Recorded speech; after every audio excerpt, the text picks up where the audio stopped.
سید احمد کبیر رفائی کہتے ہیں میں گزر رہا تھا کھیت کے اندر سے، ادھر بھی پانی تھا ادھر بھی پانی تھا، تو کہتے ہیں ادھر بھی پانی تھا ادھر بھی پانی تھا۔ سید احمد کبیر رفائی کہتے ہیں میں گزر رہا تھا، عصر کی نماز کا ٹائم ہو گیا، میں جلدی جلدی جا رہا، سامنے سے کتا آ گیا۔ اب کتا آیا تو مجھے جلدی تھی، کتا بھی بھیگا ہوا تھا، اب میرا دل کرے کہ کتا نیچے اترے تو میں گزروں، کتا کھڑا ہے کہ یہ سائیڈ پہ ہو تو میں گزروں۔ کہتے ہیں دیر ہو گئی تو مجھے ڈر لگتا تھا، میں نے کبھی کتے کو بھی نہیں جھڑکا تھا، کبھی کتے کو بھی، اپنی اتنی حیثیت ہی نہیں، جھڑکا ہی نہیں کبھی کسی کو۔ آپ فرماتے ہیں دیر ہو گئی تو میں نے کہا یا اللہ، حضرت سید احمد کبیر کہتے ہیں میں نے کہا یا اللہ اس کتے کو زبان ہی دے دے، میں اسے کچھ سمجھا ہی دوں، اسے زبان ہی دے دے، تو قادر مطلق ہے، کہ اسے زبان دے دی۔ تو میں نے کتے سے کہا نیچے اتر جا، میں نے نماز پڑھنی ہے، تو کہنے لگا بابا جی آپ اتر جائیں، آپ اتر جائیں، آپ اتر جائیں، میں کیوں اتروں؟ تو سید احمد کبیر رفائی کہتے ہیں میں نے اس سے کہا کہ بات یہ ہے کہ میرے اوپر نماز فرض ہے، تیرے اوپر فرض نہیں، تو میں نے نماز پڑھنی ہے، اگر میں کھیت میں اتر گیا تو کیچڑ ہے، میرے کپڑوں کو مٹی لگ جائے گی، پتہ نہیں پانی پاک ہے کہ ناپاک ہے، تو تو اتر جا، تیرے اوپر نماز نہیں فرض، تو مجھے جانے دے۔ تو سید احمد کبیر رفائی کہتے ہیں اس نے ایسی بات کی کہ میرے اوپر وجد طاری ہو گیا، کتے نے بات کی تو میں کانپنے لگا، راتی جاگے شیخ صداویں، راتی جاگ دے کتے تیتھوں کتے، مالک دا در مول نہ چھڑ دے، پاویں مارو 100 جتے تیتھوں اتے، او ایک برکی دا قدر پچھانن، پاویں مالک ہو من ستے تیتھوں اتے، رکھا سکھا کھا دنے جار رکھاں وچ ستے تے تیتھوں اتے، اٹھ بلیا چل یار منا لے نہیں تے بازی لے گئے نہیں کتے، اٹھ بلیا چل یار منا لے نہیں تے بازی لے گئے کتے تے تیتھوں اتے۔ سید احمد کبیر رفائی کہتے ہیں وہ مجھے کہنے لگا آپ اتر جائے، تو میں نے کہا بھائی میرے اوپر نماز فرض ہے تیرے اوپر فرض نہیں، تو اتر جا، میرے کپڑے آلودہ ہو جائیں گے تو کیا کروں گا؟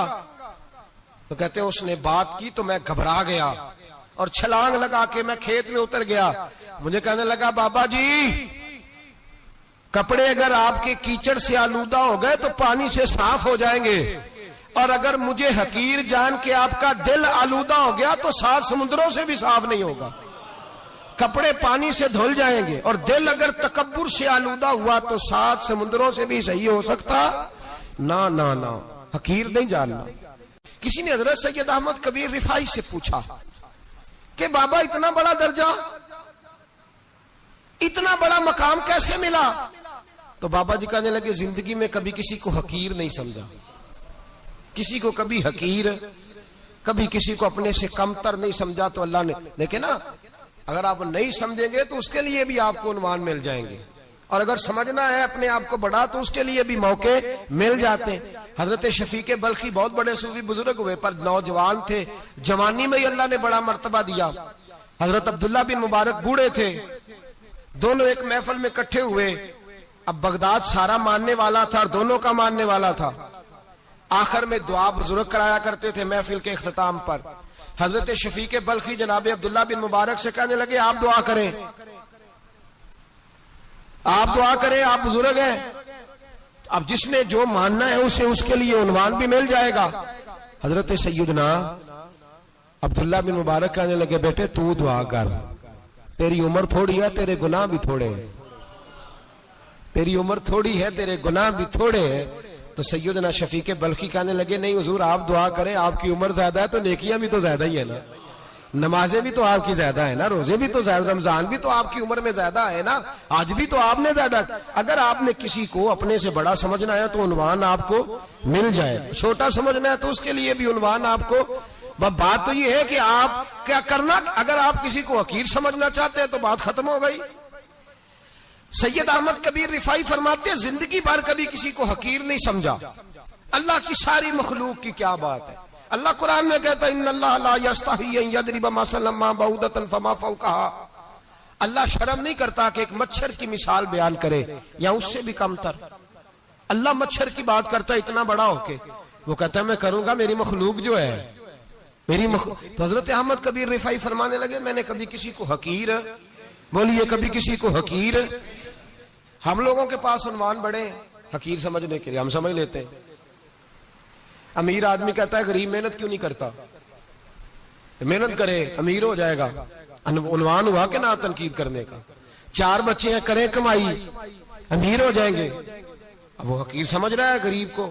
غریب بھی امیر کو حقیر سمجھتا ہے.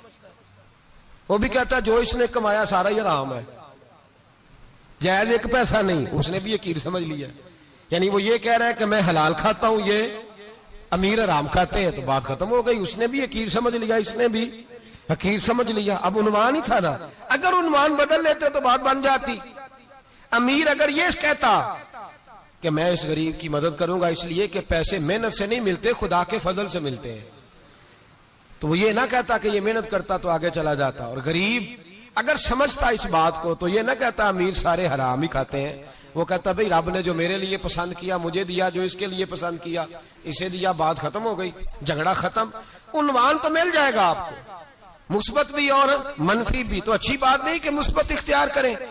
نہ مولوی کو, نہ صوفی کو, نہ درویش کو, نہ کھیت میں کام کرنے والے کو, نہ پٹھے پہ مزدوری کرنے والے کو, نہ گاڑی کا شیشہ صاف کرنے والے کو, نہ تیل ڈالنے والے کو, نہ کسی کو حقیر نہ جان, نہ کسی کے حال پہ طنز کر, نہ کسی کے غم کا مذاق اڑا. وہ جسے چاہے جیسا نواز دے. یہ مزاج لطف رسول ہے. نہ کوئی آیا لے کے چلا گیا, کوئی عمر بھر بھی نہ پا سکا. میرے مولا تجھ سے گلا نہیں, یہ تو اپنا اپنا نصیب ہے. بھائی حقیر نہیں جاننا. سید احمد کبیر رفاعی فرماتے ہیں وہ کتا تو گزر گیا, میں دوڑا گھر گیا, جا کے میں نے غسل کیا, کپڑے بدلے. فرماتے ہیں پہلے بھی میں اثر پڑتا تھا, پر آج جب نماز پڑھی تو بڑا ہی مزہ آیا. میں سر سجدے میں رکھوں میرا اٹھانے کو جی ہی نہ چاہے, میں رکوع میں جاؤں تو میرا سر اٹھانے کو دل ہی نہ چاہے. میرا دل کرے آج مغرب لیٹ ہو جائے, آج سورج دیر سے غروب ہو, میں آج سارا دن اثر ہی پڑھتا رہوں. بھائی جب تو عاجزی والی پڑھتا ہے, جب تو انکساری والی پڑھتا ہے, جب تو حضرت سیدنا معاویہ بن خطیج رضی اللہ, حضرت معاویہ بن سفیان ہے, ایک معاویہ بن خطیج صحابی ہیں. وہ کہتے ہیں میں جنگ فتح کر کے آیا تو سخت گرمی کا موسم تھا, مجھے پتا تھا کہ عمر فاروق دوپہر کو آرام کر رہے ہوں گے. اب فرماتے ہیں میں مسجد نبی میں بیٹھ گیا, ایک بچی جناب عمر کے گھر سے نکلی تو مجھے کہنے لگی معاویہ آپ کا نام ہے؟ میں نے کہا ہاں. اندر جا کے جناب عمر کو بتایا تو عمر دوڑے آئے, اور جب آئے تو سر پہ ٹوپی کوئی نہیں, پیروں میں جوتا کوئی نہیں. کہنے لگے میں تیرا انتظار کر رہا تھا, آج مجھے امید تھی تو آئے گا, تو نے بتایا کیوں نہیں؟ تو میں نے کہا حضور مجھے پتا ہے رات ساری آپ چہرے پہ کپڑا ڈال کے مدینے کی گلیوں میں رہتے ہیں, تو دوپہر کو آپ آرام کرتے ہوں گے, اس لیے میں نے کوشش کی کہ آپ کو بیدار نہ کروں, آپ آرام کر رہے ہوں گے, اس لیے یہ میں نے کوشش کی کہ میں بیٹھتا ہوں مسجد میں آرام کرتا ہوں, جب آپ آئیں گے تو دیکھی جائے گی. حضرت عمر فاروق نے جلال کیا, فرمایا تو مجھے غافل سمجھتا ہے کہ میں سو جاؤں گا؟ اور آپ فرمانے لگے میں قوم کا خادم ہوں, جس کی اتنی زیادہ رعایا ہو وہ سو جائے چپ کر کے, میں نے جواب نہیں دینا اللہ کی بارگاہ میں. فرمایا میرے امیروں کی طرح سونے جاگنے کے وقت مقرر نہیں, میں قوم کا خادم ہوں, جس وقت بھی آیا کرو مجھے جگا لیا کرو, مجھے قبر میں جا کے خدا کو بھی جواب دینا ہے, محمد مصطفیٰ کو بھی جواب دینا ہے. میرے بھائی یاد رکھیں جب یہ چیزیں پیدا, اور پھر ہم نے ان تکلفات میں, میں نے کئی دفعہ یہ بات بیان کی ہے, اب تو لوگ رشتے کرتے ہیں تو ڈی سی کالونی میں کرائے کا مکان خریدتے ہیں, 2-4 غیروں کی گاڑیاں منگا کے دروازے کے آگے کھڑا کرتے ہیں, رشتہ ہو جاتا ہے بڑا گھر دیکھ کے, اور جب شادی کے چوتھے دن پتہ چلتا ہے کہ یہ کرائے کا مکان تھا, تو رشتے مکانوں پہ قائم نہیں ہوتے, اعتبار پہ قائم ہوتے ہیں. وہ اعتبار ٹوٹتا ہے تو زندگی بھر قائم نہیں ہوتا دوبارہ. جو آپ ہیں آپ وہی رہیں, جو آپ نہیں ہیں وہ کبھی بننے کی کوشش نہ کریں. اور میرے عزیز یہ بھی یاد رکھیں عاجزی آپ کو سوار دے گی. اور ویسے بھی ہم اللہ کے حضور جانے والے ہیں, اگر پردوں میں چھپ کے چلے جائیں گے تو بچ جائیں گے, اور اگر ہم اپنا آپ دکھاتے ہی رہیں, ساری زندگی اسی چکر میں رہیں کہ مجھے بھی پوچھو, مجھ سے بھی مشاورت کرو, میری بھی بات سنو, تو یہ انا کی دوڑ تو ختم ہی نہیں ہوتی. ہرس صرف پیسے کی نہیں ہوتی, ہرس ہوس شہرت کی بھی ہوتی ہے. اور نبی پاک صلی اللہ علیہ وسلم نے اس کو بھی بیان فرمایا ہے کہ یہ جو تیرے اندر چیز پیدا ہوتی ہے نا, میں جانا جاؤں پہچانا جاؤں, اس سے بھی اپنے آپ کو بچا. صحابہ کے بعد جس شخص کی خلافت سب سے مضبوط ہوئی وہ حضرت عمر بن عبدالعزیز تھے. اتنی بہترین خلافت کی کہ لوگوں کو حضرت عمر کا زمانہ یاد آ گیا. حضرت عمر بن عبدالعزیز عراق میں رہنے والی ایک عورت تھی. اس عورت کا خامد فوت ہو گیا تو 5 بچیاں یتیم تھی. وہ عراق سے چلی اور جناب عمر بن عبدالعزیز کے پاس آئی کہ آپ میری بچیوں کا وظیفہ لگا دیں. وہ کہتی ہے جب میں پہنچی نا یہاں تو اب تو استقبال آنا جانا بڑے معاملات ہیں. اب تو بچی کی بارات آئے اور 5 7 10 20 لوگ دروازے پہ کھڑے نہ ہو تو بارات ناراض ہو جاتی ہے. کہتے ہمارا استقبال ہی کسی نے نہیں کیا.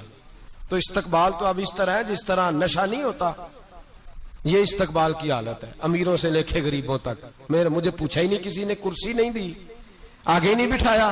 اب یہ والا معاملہ ہے. اور میں میری طرح کے لوگ نیک لوگوں کی بات نہیں کرتا. اب تو ہم دیکھتے ہیں فلاں مولانا کا استقبال ہو رہا ہے, فلاں کے لیے لوگ کھڑے ہو رہے ہیں, نعرے لگ رہے ہیں. اور اب تو میں دیکھتا ہوں ایسے ایسے ہاتھ لہراتے ہیں صوفی اور درویش کہلانے والے, جیسے سیاسی لیڈر لہرایا کرتے. یہ کیا طریقہ ہوا؟ یہ کون سا طرز زندگی؟ میرے نبی پاک صلی اللہ علیہ وسلم نے فرمایا جو خواہش کرے کہ میں آؤں اور لوگ کھڑے ہوں وہ تو جہنمی ہے, تو دوزخی ہے. سارے وہی طریقے ہمیں اختیار کرتے جا رہے ہیں, وہی پروٹوکول ہے ہر جگہ. وہ لوگ جن کے دروازے کھلے ہونے چاہیے تھے وہاں بھی ہر وقت کے لیے معاملات طے ہو گئے. یاد رکھیں میرے نبی پاک علیہ الصلوۃ والسلام نے جو تعلیمات دی. حضرت عمر بن عبدالعزیز رحمت اللہ تعالی علیہ, عورت کہتی ہے میں پہنچ گئی, میں نے لوگوں سے پوچھا گھر کہاں ہے, تو کہا وہ جہاں بوری لٹک رہی ہے نا باہر ٹاٹ کا پردہ لگا ہوا ہے وہ حضرت عمر بن عبدالعزیز کا گھر ہے.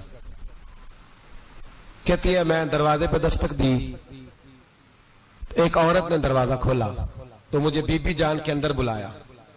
تو ان کے گھر کے اندر جب میں داخل ہوئی تو بڑا سارا سین تھا, ایک جانب کنواں لگا تھا, ایک طرف ایک بڑا درخت تھا, اور ایک چھوٹا سا بنائی ہوئی تھی جگہ برتن دھونے کے لیے. اور بی بی نا برتنوں کو مٹی لگا کے صابن لگا کے بیٹھی ہوئی تھی, کام کر رہی تھی وہ عورت. مجھے اس نے درخت کے نیچے بٹھایا, پانی پلایا.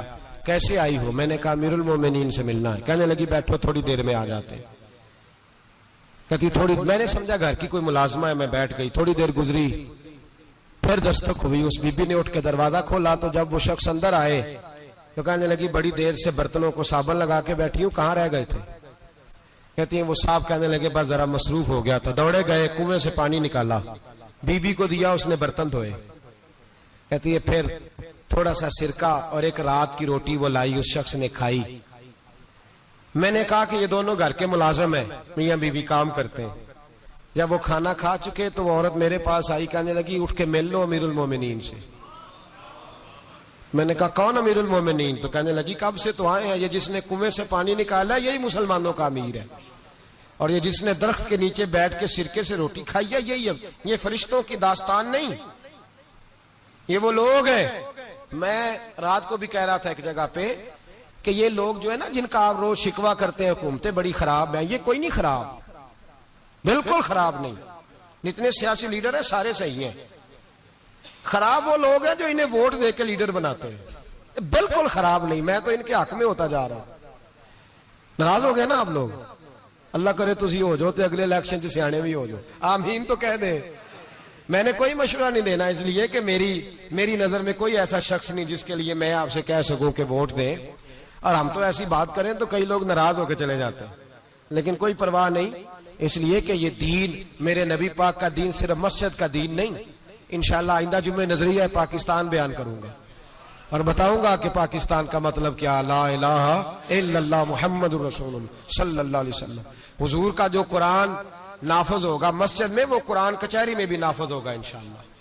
اور وہ قرآن نافذ ہونے آیا ہے, اسمبلیوں میں وہی قرآن نافذ ہوگا انشاءاللہ. اور یہی چراغ جلے گا تو روشنی ہوگی. بیان کریں گے اور ڈٹ کے بیان کریں گے, آپ کو بتائیں گے.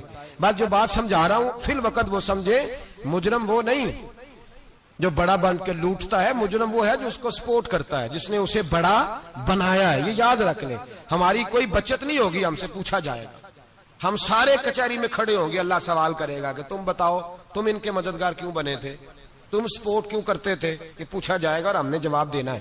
بہرحال عام دام پر سر مطلب, جناب عمر بن عبدالعزیز رحمت اللہ علیہ کے وہ بی بی گئی تو کہنے لگی کہ یہ امیر المومنین نے کہا. وہ اٹھ کے حاضر ہوئی, کہا حضور میں عراق سے آئی ہوں, میرا خامد فوت ہو گیا, میری 5 بیٹیاں ہیں, وظیفہ لگا دے. وہ بی بی کہتی ہے میرا دل تھا کہ یتیم بچیوں کا 100 دینار سال کا لگا دیں گے تو بڑی بات ہے. کہتی ہیں جب میں ان کے پاس گئی تو حضرت عمر بن عبدالعزیز کو بتایا تو وہ رونے لگ گئے اور مجھ سے معافیاں مانگنے لگے. میں نے کہا حضور آپ کیوں معافی مانگتے ہیں؟ تو کہنے لگے اس لیے معافی مانگ رہا ہوں کہ تو میری رعایا میں تھی اور تیری 5 بچیاں یتیم تھی, تجھے خود چل کے آنا پڑا ہے. میرا کام تھا تیری خبر لیتا, معاف کر دے اللہ کی رضا کے لیے. انہوں نے وظیفہ لکھنا شروع کیا تو میری ایک بچی کا 1000 دینار سال کا لکھا. میں نے کہا اللہ تیرا شکر ہے. پھر دوسری بچی کا 1000 لکھا تو میں نے کہا اللہ تیرا شکر ہے. تیسری کا 1000, چوتھی میں نے کہا شکر ہے. جب چوتھی کا لکھا تو میں نے کہا اللہ آپ کا اقبال بلند کرے, اللہ آپ کو ہمیشہ اسی طرح پھلتا پھولتا رکھے. کہتے ہیں جناب عمر بن عبدالعزیز نے قلم رکھ دیا, فرمانے لگے میں 5ویں کا وظیفہ نہیں لکھوں گا, 4 بہنوں سے کہنا بانٹ کے اسے بھی دے دیں. کہا حضور کیوں؟ آپ فرمانے لگے جب تک تو اللہ کا شکر ادا کر رہی تھی میں بھی رب سے جڑا ہوا تھا اور اللہ سے ڈر کے لکھ رہا تھا. اب تو نے میری تعریف کی ہے, اب میری ذات آ گئی ہے, اب میں اگر یہ وظیفہ لکھوں گا تو اس سے اللہ راضی نہیں ہوگا, اس سے میرے نفس میں ریا پیدا ہوگی. اب میں 5ویں کا نہیں لکھوں گا, جا اور جا کے عراق کے گورنر کو دے. بی بی کہتی ہے میں گھوڑے پہ بیٹھی اور میں چند دنوں کے بعد عراق پہنچی. جب سویرے آ کے میں نے والی عراق کو رکا دیا تو وہ چیخ مار کے رویا. میں نے کہا کیا ہوا؟ تو کہنے لگا بی بی آج رات کو حضرت عمر بن عبدالعزیز کا انتقال ہو گیا, فوت ہو گئے, تو انتقال کر گئے. کہتی میں بھی تڑپ کے روئی. میں نے کہا میری یتیم بچیوں کا کیا بنے گا؟ تو وہ گورنر کہنے لگا تیرے وظیفے جاری رہیں گے, تجھے ملتے رہیں گے. تو کہنے لگی کیسے؟ کہنے لگا میں اگر تو گورنر رہا تو تیرا وظیفہ جاری رہے گا, اور اگر گورنری سے اتر بھی گیا تو میں ذاتی طور پہ مالدار ہوں, پھر بھی تیری بچیوں کے ماہانہ پیسے پہنچتے رہیں گے. میں نے کہا تو کیوں دے گا؟ کہتی وہ رو پڑا. کہنے لگا اگر امیر حضرت عمر بن عبدالعزیز جیسے ہو تو پھر اللہ گورنروں کے دلوں میں بھی رحم ڈال دیا کرتا ہے, پھر میرے جیسے لوگوں کو بھی وہ بدل دیتا ہے. حضرت عمر بن عبدالعزیز گھر آئے, 3 بیٹیاں تھیں. ایک کو آواز دی وہ آئی تو اس نے منہ پہ ہاتھ رکھا ہے, دوسری کو آواز دی وہ آئی تو منہ پہ ہاتھ رکھا ہے, تیسری کو آواز دی تو منہ پہ ہاتھ رکھا ہے. آپ نے اپنی بیوی سے کہا کہ یہ بچیاں منہ پہ ہاتھ کیوں تینوں نے رکھا ہوا ہے, کیا بات ہے؟ تو بی بی رو پڑی, کہنے لگی 4 دن ہو گئے میری بیٹیاں پیاس سے روٹی کھا رہی ہیں, 4 دن ہو گئے. ان کے منہ سے بدبو آتی ہے اس لیے وہ آپ کے سامنے آتی ہیں تو منہ پہ ہاتھ رکھ لیتی ہیں 4 دنوں سے. بی بی رو رہی ہے. حضرت عمر جلال میں آ گئے. آپ فرمانے لگے تو یہ رو رہی ہے, تو روئی ہے, تو نے میرے گھر میں رہ کے اللہ کی ناشکری کی ہے, تو شکر ادا نہیں کرتی کہ 3 وقت پیاز اور روٹی تجھے گھر کی 4 دیواری کے اندر مل جاتا ہے؟ رو رہی ہے. اور میں آ میرے ساتھ باہر نکل, تجھے وہ لوگ دکھاؤں جو جھونپڑیوں میں رہتے ہیں اور مانگ کے کھاتے ہیں. آ تجھے دکھاؤں. اتنی ناشکری کہ گھر کے اندر پیاز پہنچ رہا ہے, روٹی پہنچ رہی ہے, اور تو کہتی ہے میری بیٹیاں پیاز سے کھاتی ہیں. شکر کر فاقے نہیں کاٹنے پڑے. پھر اگلے لفظ کہے تو رو پڑے. فرمانے لگے میں نے تو مصطفیٰ کے وہ حالات بھی سنے ہیں جس میں کئی دن بی بی فاطمہ نے فاقے کیے. تو گھر کے اندر پیاز پہنچ رہا ہے, تو ابھی بھی سادگی, عاجزی اور قناعت نعمت تھی ان لوگوں کی. ہمارے ہاں روز شکوا ہے, کس بات کا؟ گاڑی کوئی نہیں. روز رونا ہے, کس بات کا؟ بنگلہ کوئی نہیں. روز رونا ہے, کس بات کا؟ بینک بیلنس کوئی نہیں. 10 جوڑے کیوں نہیں عید پہ آئے؟ اور یہ صرف عورتوں کا مسئلہ نہیں, ہمارے اندر بھی یہ بات بدرجہ اولا. ہم روز اپنے آپ کو مسکین کہتے ہیں, غریب کہتے ہیں, لاچار کہتے ہیں, مجبور کہتے ہیں. کبھی دیکھو جو جھونپڑیوں میں رہتے ہیں, کبھی پلٹ کے دیکھو لوگوں کی طرف جو پیدا ہوئے تو آنکھیں کوئی نہیں تھی, ہاتھ کوئی نہیں تھے, پیر کوئی نہیں تھے. وہ دیکھو جو پیدا ہوئے تو سر پہ باپ کا سایہ کوئی نہیں تھا. کیسے کیسے لوگ وقت گزار رہے ہیں. ہم روز آ کے کہتے ہیں کاروبار ٹھنڈا ہو گیا ہے, حالات بڑے خراب ہو گئے, ہم بڑے مجبور. کیا ہو گیا صاحب؟ اللہ کے دن ہے سارے, اللہ کے دن ہے. وصل اچھا ہے نہ فراق اچھا ہے, یار جس حال میں رکھے وہی حال اچھا ہے. بس اپنے آپ کو مطمئن کریں, عاجزی, انکساری, قناعت, سادگی, اس کو اپنی زندگی کا حصہ بنائیں. اللہ دولت